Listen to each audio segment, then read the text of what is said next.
So you're thinking about moving to Las Cruces, New Mexico, and let me guess, you Googled it, you've read a few articles, maybe watched a couple of videos, and you're still not sure if the information you're getting is actually accurate or just someone reading off statistics who's never been here. I'm Elaine Luchini, and I've lived in Las Cruces for most of my life. I'm born and raised, and I grew up here. I am also raising my family here, and I know which neighborhoods flood during monsoon season, which schools actually live up to their reputation, and where locals actually go for their green chili. Okay, so in the next 12 minutes, I'm going to tell you the real truth about what it's like to live here, the good, the bad, and the thing nobody puts in the brochures. And if you're still interested by the end, I'll tell you how to take the next step. Look, I'm a realtor, and that's my job. But more importantly, I'm your neighbor. I shop at the same grocery stores. My kid will go to the same schools your kids might attend. And I've lived through the same scorching summers, the same beautiful winters, and I've watched this city grow and change over the decades. So yeah, I want to help you find a home here, but only if Las Cruces is actually the right fit for you. Because the last thing I want is for someone to move here based on the hype and then realize 6 months in that it wasn't what they expected. So let me start with this. I had the option of not coming back. I joined the military back in 2002. I lived in other countries, okay? I even lived in Miami for a bit. I had the opportunity to stay, to make more money. Maybe I did like the big city life, but I was also young. But I chose to come back to Las Cruces, and then I chose to have my family here. And let me tell you why. When I was in my 20s, I seriously, after I moved back from Miami to here, I seriously considered moving to San Diego. The job market was bigger, there was more opportunities, it was exciting, but I realized that the cost of living was too high. I could live there, but not have the money to enjoy. Now I have the money to vacation there if I chose to. And even though I thought about how awesome it would be to live in a beach town, I would always be working to make a living. And what kind of living is that, right? So you know what? I started traveling more because the flexibility of living here in Las Cruces has allowed me to do that. Now, does that mean that Las Cruces is perfect? Absolutely not. But it means that for me, someone who values a community over crowds, affordability over status, and the authenticity over the hype, this is the place exactly where I'm supposed to be. And if those things resonate with you, keep watching because you might be exactly the kind of person who would thrive here. Okay, so let's talk money, because I know that's probably one of the biggest reasons you're considering moving to Las Cruces. Right now, the median home is probably between $280,000 and $320,000. Now, that can vary wildly depending on the neighborhood, but here's what it actually gets you. For $280,000, you're looking at a solid 3-bedroom, 2-bath in a decent neighborhood, maybe East Mesa, maybe closer to the university, but it's not going to be brand new. It is going to be comfortable, livable, and in a very safe area. So that $320,000 to $350,000, you're getting into the Sonoma Ranch territory, which I love. Okay, you have newer builds, you have community amenities, you have good schools nearby. Now, here's what I tell my clients. Don't just look at the price tag. Ask me about the HOA fees, property taxes, which neighborhoods have the best resale value, and which ones have hidden issues like drainage problems or even crime.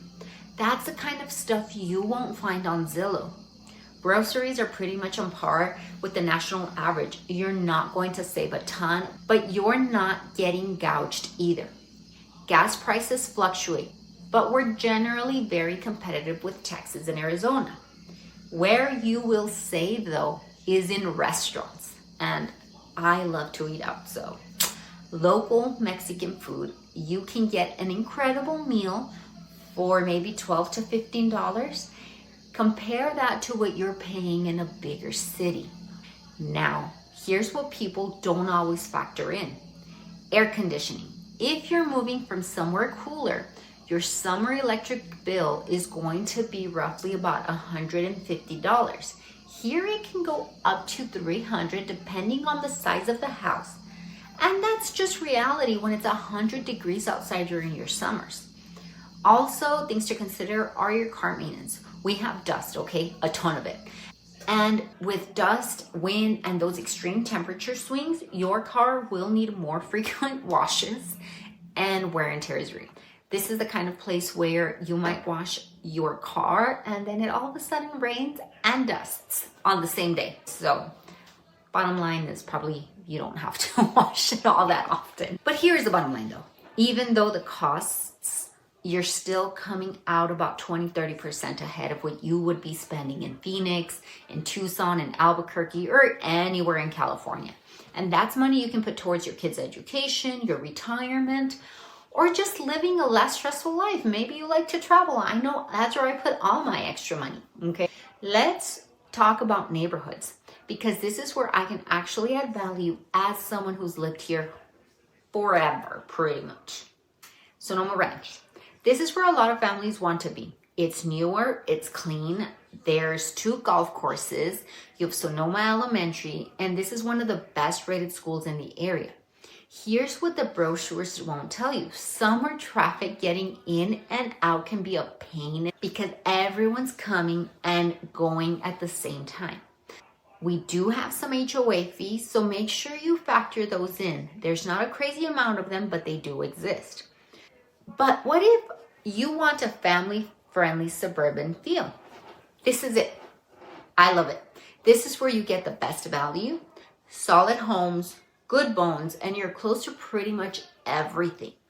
Schools are getting decent, crime is low, and you're getting more house for your money. The trade-off is that some homes are older, so you might be looking at updates, but if you're handy or willing to invest a little bit, you can get a pretty fantastic deal right here. Okay, so let's talk about Picacho Hills. This is the upscale area, gorgeous views, larger lots, higher price points. If you're looking for that elevated lifestyle, this is where you'll find it, okay? University area. It's more affordable, younger vibe for sure. Perfect if you're a first-time homebuyer or someone who wants to be close to NMSU amenities, to a gym, to cultural events, college sports. Just be aware it is a college area, so there's more turnover and rental properties. And also be aware, Las Cruces is not that big, so if you like all those things and you live across town, it's still only going to take you 20 minutes to get there. So here's my advice. Don't just pick a neighborhood based on price or what looks good online. Let me show you around. Let me point out the things you'd only know if you lived here. Which neighborhoods have the best sense of community? Where the new developments are going in? Which areas have the best long-term investment potential?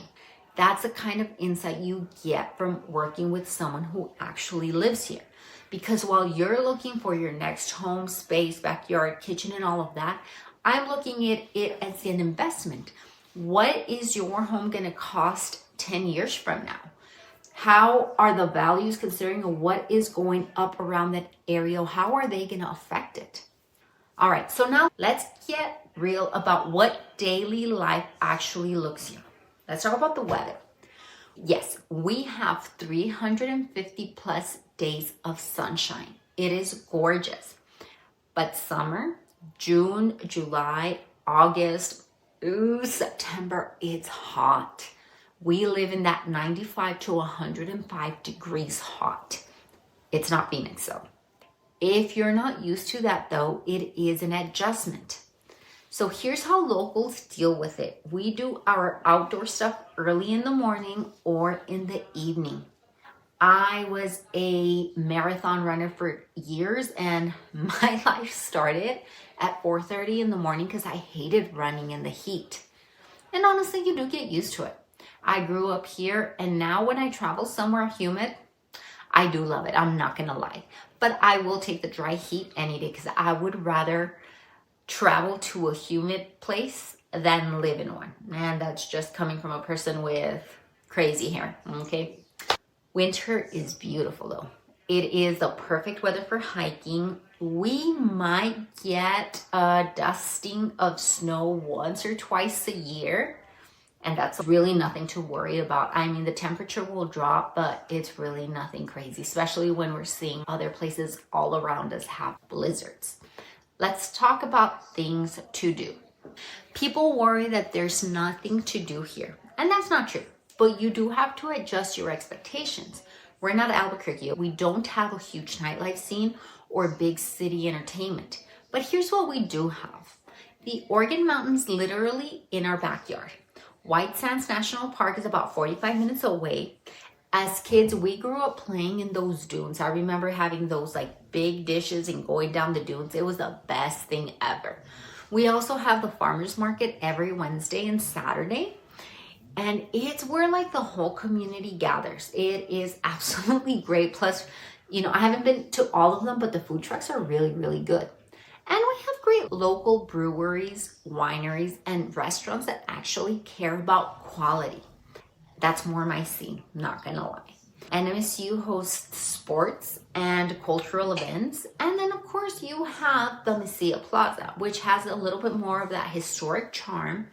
It's great for visitors. They have great restaurants, cute little wineries too. So I do love it. And again, I sit right across town from the Mesilla Plaza and it's only a 20-minute drive for me. So I really don't have to travel all that far to get to all these cool places. The point is, if you need constant stimulation and big city entertainment, you're going to be bored here. But if you appreciate nature, community events, authentic local culture, and slower pace of life, you are going to love it. The community. This is what I love most about Las Cruces. People here are genuine. They're not trying to one-up each other. When I'm at the grocery store, I will run into neighbors, former high school classmates, clients who have truly become friends. And there's a sense of connection here that you don't get in bigger cities. And trust me, I've lived there. All right, so I promised you the truth. So let's talk about the challenges, because if I don't tell you, you're going to find out anyway, and then you'll wonder why I didn't mention it.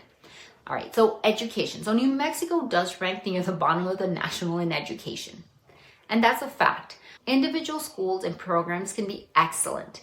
Sonoma Elementary, for example, has great scores and involves parents. Centennial High School has strong AP programs. And my advice is don't write off Las Cruces based on the state rankings. Visit the schools, talk to the teachers, ask me which districts have the best reputations. Your kid's education is going to depend more on the specific school and your involvement than on statewide statistics.